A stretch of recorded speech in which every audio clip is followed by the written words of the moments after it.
día a todos y todas.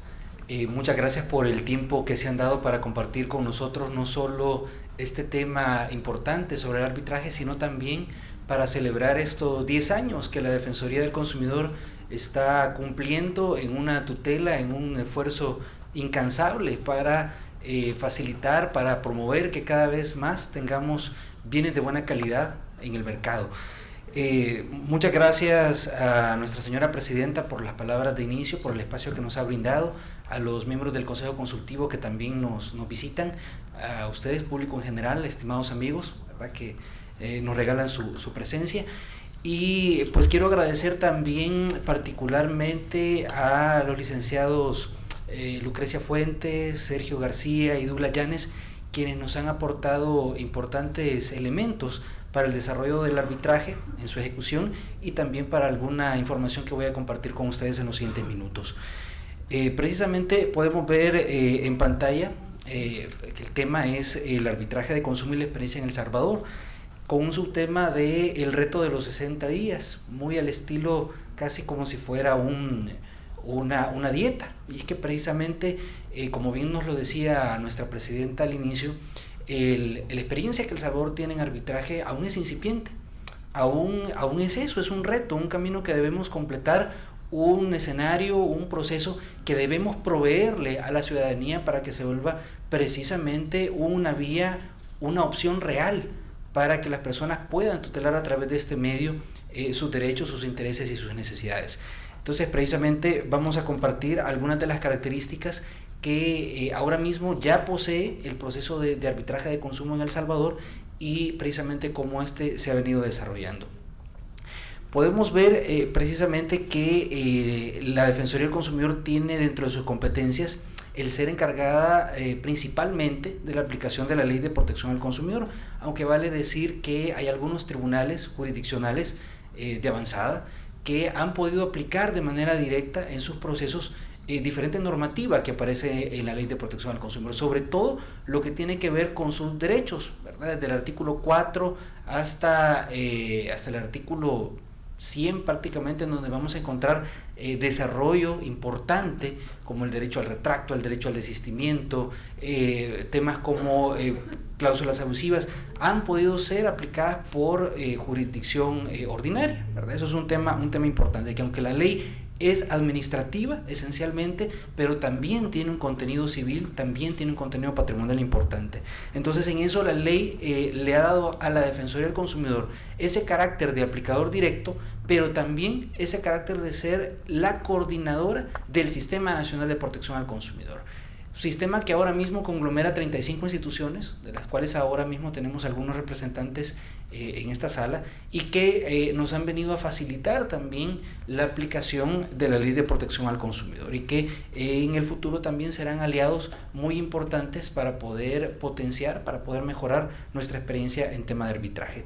Particularmente en este tema, la Defensoría del Consumidor, primero, al tener la competencia, la facultad, la obligación de velar por los derechos e intereses de las personas consumidoras, tiene también la facultad de acreditar a los árbitros, como bien nos lo decía nuestra amiga Ana María, o esa es una de las diferencias, que en México el árbitro es la Profeco, es directamente la institucionalidad del Estado. En nuestro caso, nosotros contamos con una lista de árbitros que pasan por un proceso de selección, en donde la institución debe validar sus credenciales, debe verificar que las personas están calificadas, que tienen una robustez moral para asegurar precisamente que esos laudos van a ser imparciales, van a ser técnicos, van a ser justos en definitiva, y que van a poder resolver los problemas de los particulares. Entonces esa es una facultad que la institución tiene, el acreditar a estos árbitros, tanto institucionales como independientes, que puedan participar de procesos arbitrales de consumo. Además, tiene la obligación también de instruir estos procedimientos administrativos para la solución de controversias entre proveedores y consumidores, entre ellos el arbitraje, ¿verdad? Ya vamos a poder adentrarnos un poco más en esto. Y por último, tiene también la facultad de ejercer la potestad sancionadora, que es muy importante vincular esa potestad con el tema de la solución alterna de conflictos, porque si bien es cierto, muchos de estos conflictos van a tener una relevancia precisamente entre el patrimonio, el interés muy particular, muy individual de cada una de las personas, pero no debe olvidarse la relevancia social que pueden tener algunos de estos problemas, ¿verdad? En donde la Defensoría también le va a interesar que prácticas empresariales se vayan corrigiendo hacia el futuro, que las empresas vayan empoderándose, vayan apropiándose de la letra de la ley, particularmente de la Ley de Protección al Consumidor y de otras normativas que también protegen estos derechos, y que vayan promocionando, vayan potenciando el cuidado también de las personas consumidoras, porque son también sus clientes, son su principal insumo de trabajo, ¿verdad? Entonces, esta facultad sancionadora tiene también esta dimensión educadora, digamos, esta dimensión en donde debe participar, debe ir mejorando el funcionamiento del mercado. En esto, retomando el tema de los medios alternos de solución de conflictos, también es importante mencionar que la Defensoría cuenta, como bien nos lo decía nuestra presidenta, con centros de solución de controversias, que son, por decirlo de alguna manera, la primera trinchera de la Defensoría, el área de la institución que está encargada de recibir esas reclamaciones, de atender a estas personas que pudieron haber tenido un conflicto, ¿verdad?, una insatisfacción, y que tienen toda la legitimidad de acercarse a la institución y de exigir una reparación a esa insatisfacción. Por supuesto, en ocasiones les asistirá el derecho y en otras no les asistirá el derecho, pero lo que siempre les asistirá es la legitimidad para poder acercarse a la institución y solicitar información, solicitar una tutela, solicitar un acompañamiento. Eso es importante mencionarlo, y precisamente esto no es una actuación arbitraria, sino un mandato que aparece en el artículo 108 de la Ley de Protección al Consumidor. Estos centros de solución de controversias que aparecen en este apartado tienen la obligación principal de ejecutar estos 4 procesos de medios alternos de solución de conflictos: el avenimiento, la conciliación, la mediación y el arbitraje. Vamos a ver que en el histórico de la Defensoría del Consumidor, la mayor parte de reclamaciones se han venido resolviendo a través del avenimiento, un proceso rápido, un proceso informal, un proceso que permite que en un par de semanas las personas puedan llevarse una satisfacción a sus reclamaciones. Pero desde luego, al ser esto una negociación, puede ser que provoque un arreglo o que las partes no estén de acuerdo durante esta ejecución, y por ello luego podrá implementarse la conciliación o la mediación, que son negociaciones presenciales más formales, que exigen un poco más de requisitos, pero que también representan un buen número de reclamaciones que han sido resueltas por Defensoría del Consumidor a través de este tipo de medios en un par de meses, dependiendo de la complejidad del caso. Puede también la persona llevarse una satisfacción. En estos 2 medios, en el avenimiento y la conciliación, la Defensoría en los últimos 10 años ha podido favorecer, ha podido ayudar a que las personas obtengan más de 26 millones y medio de dólares en devolución de sus reclamaciones, es decir, dinero que de otra manera le hubiera resultado bastante difícil a las personas el poder recuperar. Se imaginan, por ejemplo, una persona que intente presentar una reclamación por la garantía incumplida de una licuadora en un tribunal jurisdiccional, que podría tardarse unos 700 días en darle una respuesta. Es definitivamente una justicia prohibitiva, y por eso, por esa característica que es natural en los procesos jurisdiccionales, es que la Defensoría del Consumidor, que el Estado en su totalidad, favorece la implementación de este tipo de medios, y por eso también es que debe potenciarse la implementación de otros que pueden ser más técnicos, que pueden ser más complejos, pero que también pueden venir a desahogar la jurisdicción ordinaria. Tal es el caso del arbitraje. Particularmente el arbitraje en nuestro caso va a proceder muy parecido al caso mexicano, cuando haya un pacto, cuando esté en el contrato en que la persona hace con su proveedor, siempre y cuando desde luego respete todo lo relacionado con el tema de cláusulas abusivas, y que afortunadamente muchos de ustedes también nos han acompañado en días anteriores en la presentación de la edición de la Ley de Protección al Consumidor junto con el nuevo reglamento de su ley, y ahí encontramos que, por ejemplo, una de las cláusulas de libre discusión es el pacto arbitral. ¿Qué quiere decir eso? Que el pacto arbitral no puede estar inmerso en el texto del contrato, no puede ser una cláusula perdida ahí en una letra pequeña, tiene que ser un documento separado de libre discusión, que el consumidor acepte y entienda perfectamente en qué tipo de proceso está aceptando que el conflicto pueda resolverse. Entonces esa es una forma de poder acceder al proceso arbitral, que haya un pacto que se conoce como un pacto preconflictual. ¿Por qué preconflictual? Porque en el momento en que la persona contrata, ahí todavía no hay ningún conflicto. Ahí la persona tiene la expectativa de poder resolver una necesidad determinada. Todo está bien, pero puede ser que suceda algo en el futuro que la persona necesite la intervención de un tercero para resolver esa controversia, y por eso pueden darse este tipo de pactos arbitrales preconflictuales. Importante, lo recalco, atendiendo todo lo que la ley y el reglamento de protección al consumidor establecen sobre cláusulas de libre discusión.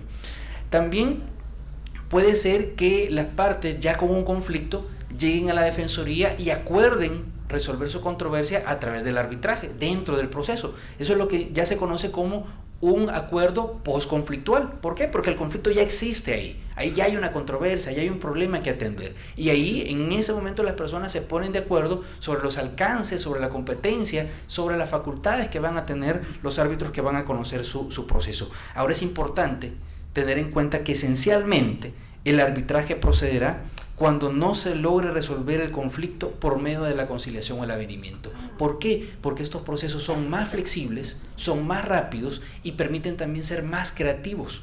Por supuesto, el arbitraje puede ser más creativo que la vía jurisdiccional, pero también debe recordarse, no debe olvidarse que el avenimiento y la conciliación permite también un mayor rango de acción que el arbitraje. Entonces, va a ser importante, lo vamos a ver adelante, que va a haber ciertos tipos de casos para los que va a ser adecuado aplicar el arbitraje y otros en donde va a seguir siendo válido, va a seguir siendo vigente poder aplicar otros procesos como el avenimiento o la conciliación. Justo como en el caso de México, nosotros tenemos establecido en nuestra ley de protección al consumidor el arbitraje en equidad, que de manera idéntica es un arbitraje de amigables componedores en donde su resolución se basa en su conciencia, en la buena fe, en una íntima convicción de qué es lo que los árbitros escogidos consideran que es justo. Sabemos, por supuesto, que como seres humanos difícilmente vamos a alcanzar una idea real de justicia. Eso se lo dejaremos a nuestro creador, pero la base es que también como seres humanos vamos a tener una conciencia moral, vamos a tener una íntima relación con lo que como sociedad vamos a considerar justo. Y eso es a lo que se refiere el arbitraje en equidad. Puede ser que de repente la letra de la ley nos diga que la fórmula de solución es A o B, pero el arbitraje en equidad nos va a permitir ir más allá de esa letra de la ley, nos va a permitir brindarle a la gente una solución que verdaderamente atienda sus intereses y necesidades, y esa es una de las grandes ventajas que tiene este modelo particular de arbitraje, que es el de equidad. Es uno de los más flexibles y el más natural, además, para ser aplicado en escenarios como en el de consumo.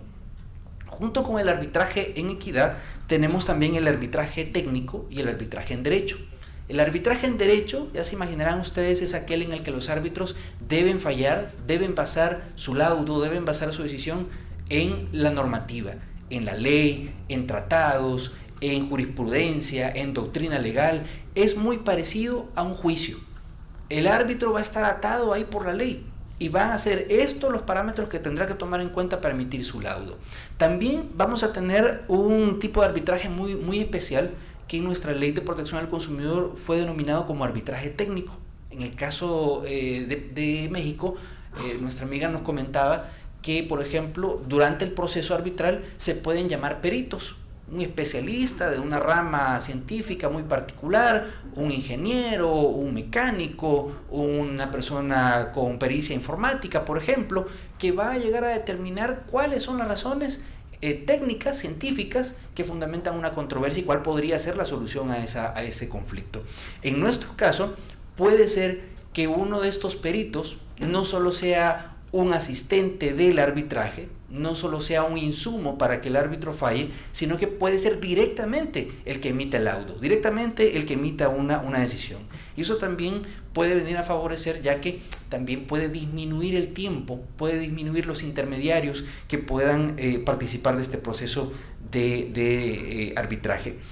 En conclusión, digamos, aún no vamos a terminar, pero a manera de ir concluyendo esta parte, el arbitraje de consumo será normalmente de equidad. Como lo decíamos, es lo más natural para los casos de consumo. ¿Por qué? Porque va a permitir poder conectarse de una manera más directa con la realidad de las personas reclamantes y por supuesto también atender en casos en que corresponda los intereses y necesidades de la parte proveedora. Con relación al nombramiento de los árbitros, en nuestro caso, ya que no es la institución, la defensoría como persona jurídica la que va a laudar, la que va a emitir tu decisión, sino que va a haber árbitros, estos normalmente, si la cuantía del reclamo es de menos de $3,000, va a ser un solo árbitro el que va a decidir, precisamente para hacerlo más rápido y porque el valor del problema puede ser menor. Si es superior a esos $3,000, ahí se va a necesitar que sean 3 los árbitros que deban conocer del caso. ¿Por qué 3 y no 4 y no 2? Porque precisamente debe llegarse a una decisión. De repente puede ser que si son pares, un árbitro diga no, yo quiero absolver y el otro diga no, yo quiero condenar, y debe haber un tercero en discordia, debe haber un número impar de árbitros que permita llegar a una decisión al respecto. Entonces, en este caso la ley nos ha dado la certeza, digamos la objetividad de decidir el número de árbitros dependiendo del valor del reclamo que se está conociendo. Estos árbitros, como ya lo hemos mencionado, son obtenidos de una lista que acredita la Defensoría del Consumidor. Actualmente la Defensoría cuenta con una lista de árbitros acreditados que están, digamos, disponibles para poder laudar, para poder conocer de algún proceso que las personas soliciten, ¿verdad? Sin embargo, ese es uno de los retos que adelante vamos a retomar. Con relación al laudo, debe dictarse por escrito y será definitivo. Digamos, esta es una característica muy natural que debe tener el laudo también. ¿Por qué? Porque al perfilarse como una opción a las vías jurisdiccionales, intenta ser más rápido e intenta que no haya un nuevo conocimiento del problema. Que si ya un árbitro o un grupo de árbitros lo ha conocido, pues nada, que esa decisión únicamente admita un recurso que tenga que ver con las partes formales, como es el caso del recurso de nulidad o el recurso de amparo directo en el caso de México, que vale mencionar, no es como el amparo constitucional, sino que se parece precisamente más al caso de la nulidad en nuestro caso. Y que además, por aplicación del Pacto de San José, el Pacto de Derechos Civiles y Políticos que nos vincula, en el caso de El Salvador, toda decisión debe tener una vía de poder ser controvertida, porque si no también podría haber una carta que favoreciera la arbitrariedad, ¿verdad? De repente un árbitro puede equivocarse, como todo ser humano, y por eso debe haber otras instancias que puedan conocer, que puedan remediar, digamos, una actuación que pueda haber sido equivocada. Entonces, además, este tribunal arbitral debe fundamentar y motivar suficientemente su decisión. No puede ser simplemente que diga, no, nosotros como tribunal arbitral decidimos que le devuelva. No, esa decisión debe estar clara, deben estar claros las razones, los motivos que le hicieron llegar al razonamiento del árbitro, que esa era la manera de resolver ese conflicto. Esto precisamente para que las partes tengan una oportunidad de defenderse sobre una posible actuación arbitraria. Y por último, otra de las características del laudo es que cuando haya 3 y uno de ellos no firme, se indicará en el laudo el motivo de la ausencia de la firma. De repente que haya un voto razonado, por ejemplo, que no haya estado de acuerdo con los otros 2. Habrá unas razones muy concretas por las que uno de ellos no firme y eso no necesariamente invalidará el laudo. Ya lo decíamos, este laudo va a admitir recurso de nulidad únicamente por las razones que establece la Ley de Protección al Consumidor, que son bien claras, son taxativas y no hay lugar a inventar una razón adicional. Algunas de ellas, solo para mencionarlas, por ejemplo, cuando un árbitro falle en equidad, cuando debió haber fallado en derecho, cuando las partes decidieron que fuera en derecho, o cuando, por ejemplo, se extralimita de sus funciones. Las partes le dicen, mire, usted va a conocer este problema sobre esta cuantía, y el árbitro viene y conoce otras cosas que las partes no le han pedido. Esas son algunas de las razones por las que se puede pedir la nulidad. Este recurso deberá interponerse por escrito y solo procederá por las causales, como les menciono, que establece la Ley de Protección al Consumidor. Y su trámite le va a corresponder a la Cámara de Segunda Instancia de lo Civil de la jurisdicción en donde se haya emitido el laudo. ¿verdad? Eso precisamente para dar seguridad jurídica y un control jurisdiccional sobre esa actuación administrativa. Así, el valor del laudo es importante que su certificación la va a emitir la Defensoría del Consumidor, no los árbitros, porque recuerden, ellos son particulares. Entonces, lo que va a darle fuerza a esta decisión va a ser la certificación que emita la Defensoría del Consumidor. Y ojo con esto, porque puede llegar a alguna confusión. De repente, este tipo de fuerza, este tipo de efecto que tiene este laudo puede confundirse, que es que tiene fuerza de ejecución, no fuerza ejecutiva. Es decir, que no va a iniciar un juicio ejecutivo, un juicio de conocimiento, sino que directamente, en el caso de que no se cumpla el laudo, lo voy a llevar y le voy a pedir al juez que lo ejecute, que no ande preguntando si está bien o mal el laudo, simplemente que lo que los árbitros decidieron que vaya y lo ejecute. Ese es el poder que tiene un laudo, precisamente el poder evitar que haya un mayor desgaste de tiempo en inclusive la ejecución de los mismos. Con relación ya al proceso concreto que se ejecuta en la Defensoría del Consumidor, vamos a ver que se divide en dos partes bien claras. Primero, lo que tiene que ver con la instalación del tribunal arbitral, que pasa primero por una solicitud, ¿verdad? Una de las partes va a decirle a la Defensoría: mire, yo tengo este conflicto y quiero que la Defensoría me asigne un árbitro para poder resolverlo, ¿verdad? Y en ese caso puede ser, si recuerdan, que estemos frente a un caso de un acuerdo, de la existencia de un acuerdo, de un pacto arbitral preconflictual, ¿verdad? Que ya lo hayamos traído, que en el momento de la contratación se haya dado, o que no exista. En ese caso, si ustedes observan el esquema, pues primero vamos a ver si la solicitud cumple los requisitos que están en la ley. Y de repente esa es una de las desventajas que puede tener el proceso arbitral en El Salvador, que son requisitos bien técnicos, que son requisitos que de repente no le podemos exigir al consumidor medio, que son temas que muchas veces van a necesitar el auxilio de un abogado, de un jurista, de un técnico que le ayude a presentar esa solicitud de una manera efectiva, de una manera que realmente atienda al problema y que no vaya a poner más o menos en esa solicitud arbitral, porque eso es una de las cosas que va a determinar la competencia de los árbitros. Entonces, esa solicitud se va a estudiar. Si cumple, pues bien, ahí puede comenzar, puede tenerse por instalado el tribunal si es que hay un acuerdo preconflictual. Si no hay acuerdo preconflictual, entonces se le notifica a la otra parte y se le pregunta si quiere iniciar el proceso de arbitraje. Porque una de las características, yo no lo mencionaba la licenciada Martínez, es que es voluntario.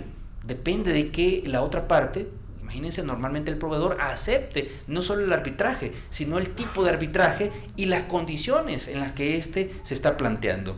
Entonces, una vez se tiene por aceptado por ambas partes, entonces se tiene por instalado el tribunal arbitral. Si no, ahí dependerá del tipo de escenario en el que estemos. Si por ejemplo estamos en una audiencia de conciliación en donde las partes ya lo discutieron y llegan a la conclusión de que no pueden irse a arbitraje, pues nada, el artículo 143 de la Ley de Protección al Consumidor obligaría a iniciar el proceso sancionador, por ejemplo. Es decir, diferentes escenarios tendrán diferentes conclusiones.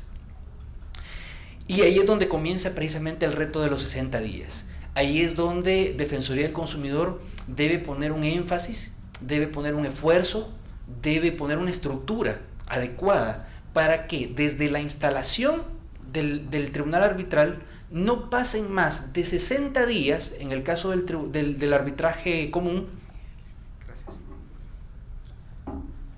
no pasen más de 60 días para que se emita el laudo. Ustedes lo ven ahí, hay una franja que es 40-60. ¿Por qué? Porque una de las reformas a la Ley de Protección al Consumidor nos regaló el arbitraje abreviado.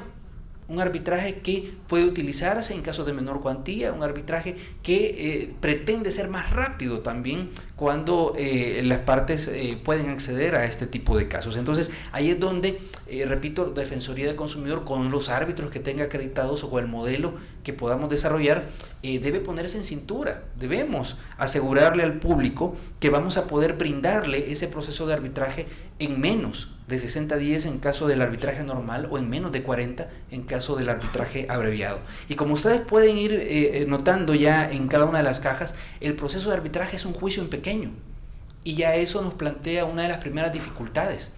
¿Se imaginan ustedes en donde la parte tiene que presentar una demanda que quienes hayan litigado saben que la presentación de la demanda, el contenido de una demanda, es la mitad del camino. Y si el abogado presenta una demanda que no esté completa, que le haga falta algo, ya lleva los pies hinchados y le va a ser difícil el ganar el caso. Entonces, de nuevo, eso demuestra que el arbitraje requiere de una especialización, requiere de un acompañamiento y no se puede dejar a que el consumidor lo ejerza de manera solitaria, ¿verdad? Debe tener una tutela inclusive para poder presentar esta demanda arbitral. Luego viene la prevención. Si de repente no cumple con una serie de requisitos, si los cumple, si lo llega a cumplir, se traslada a la otra parte puede contrademandar, lo cual lleva también un análisis. Si se imaginan, acá puede ser que la mitad de todo el proceso arbitral se gaste solo en hacer ese análisis de admisibilidad. Entonces ya ahí hay un primer problema que los tribunales arbitrales pueden enfrentarse en razón al tiempo que deben dedicarle para la tramitación de este tipo de casos. Luego, por supuesto, habrá un plazo probatorio, el cual va a atender los principios generales del derecho probatorio. Podrá recibirse cualquier tipo de prueba que los árbitros estimen convenientes, de repente documentos, testigos, peritajes. Cualquier elemento que pueda ser válido en un proceso jurisdiccional puede ser válido también en un proceso arbitral. Habrá también una audiencia de alegatos en donde las partes concretan su posición y que va a servir también de referencia para que los árbitros lauden, ¿verdad? Emitan su resolución y por supuesto pues la emisión del laudo que también se da en una audiencia.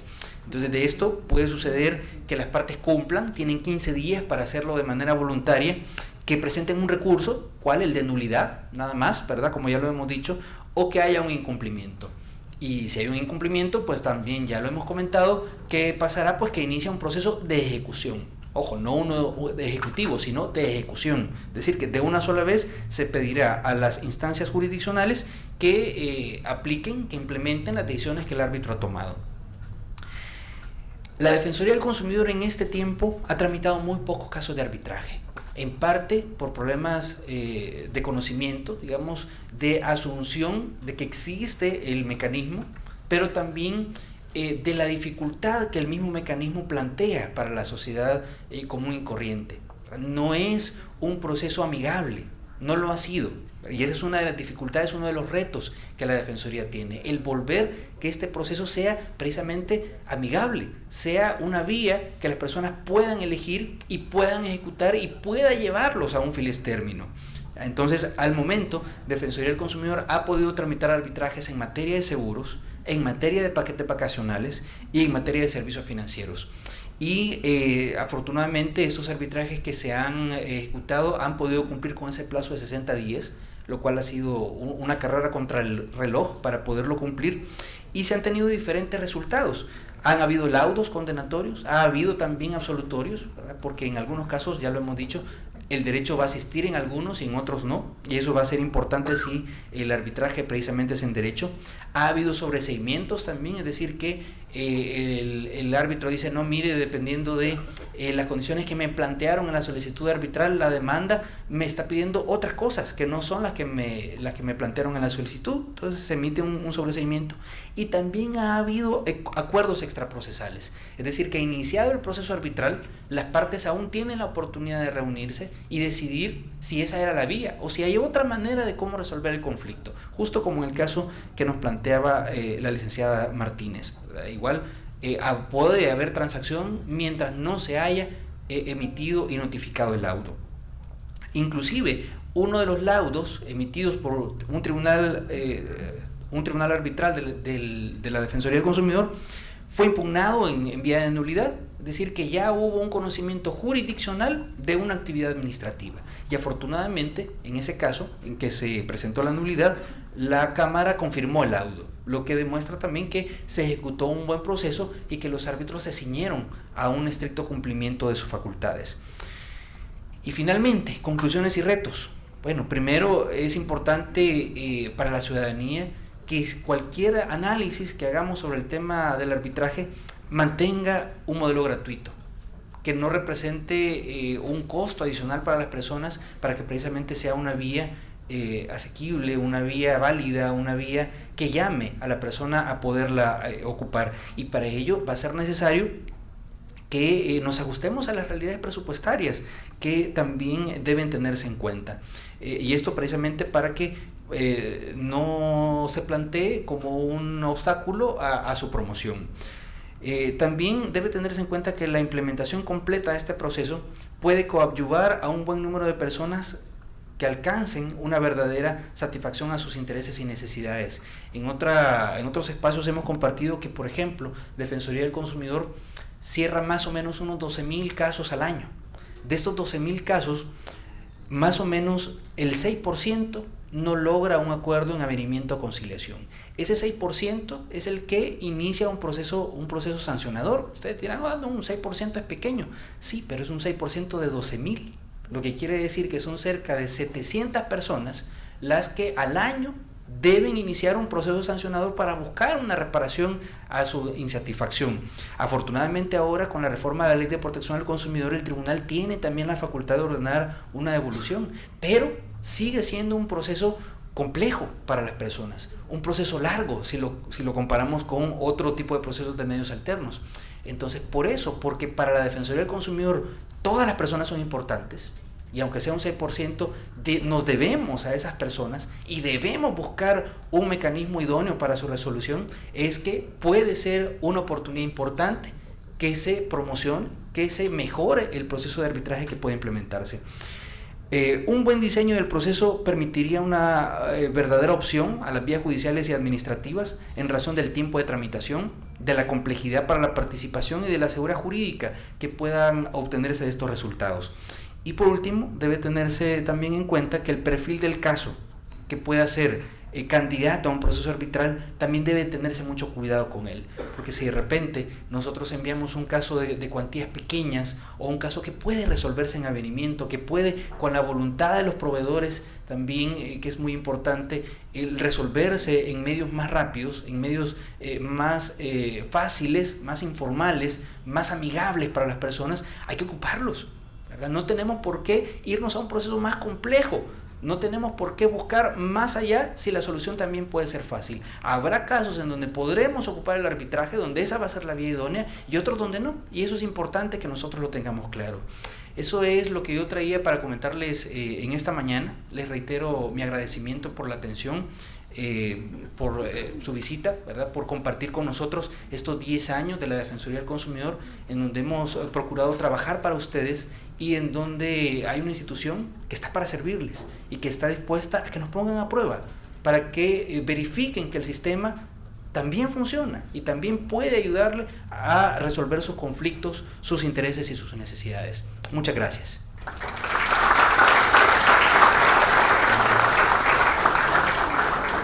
Muchas gracias, Julio. Vamos entonces a abrir un espacio de preguntas y respuestas en este momento. Nos levantan la mano para poder llevarles el micrófono, por favor. Gracias por la ponencia y por las aclaraciones que han sido bien completas, pero hay dos detallitos. Uno, ¿qué sucede cuando las partes ya han presentado un caso ante el tribunal arbitral o un árbitro en particular por la cuantía? Estas, de manera muy particular, convienen ante un notario solventar. ¿Se necesita audiencia o bastará solamente el escrito en atención a la fe pública notarial? Esa es una pregunta. Ok. O si quiere, completa de una vez. Gracias. La siguiente pregunta es, si por economía procesal, cuando se presentan las mismas partes demandantes, unifican el proceso o se siguen procedimientos separados. Perdón, si me puede aclarar esa última. En el ámbito judicial a veces se da la circunstancia donde hay tres reclamantes por circunstancias similares y es el mismo demandante. Sí. Una lista y consorcio activa, en efecto. Y esta parte, si la Defensoría del Consumidor, por economía procesal, dado que tiene bastante carga laboral, yo sé, se unifican el proceso para conocerlo y que el tribunal pues emita la decisión, o si se hacen de manera independiente, solo eso. Ok, gracias. Muchas gracias. Con el primer caso, afortunadamente, nuestro Código Civil es bien claro con relación a la transacción. En otras legislaciones da bastante lugar a discutir cuál es la naturaleza de la transacción. Afortunadamente, como repito, el Código Civil nos dice que es un contrato y que es un contrato que puede terminar un proceso o puede precaver uno futuro. Entonces, si las personas inician un proceso arbitral y luego dicen, no, mira, nosotros podemos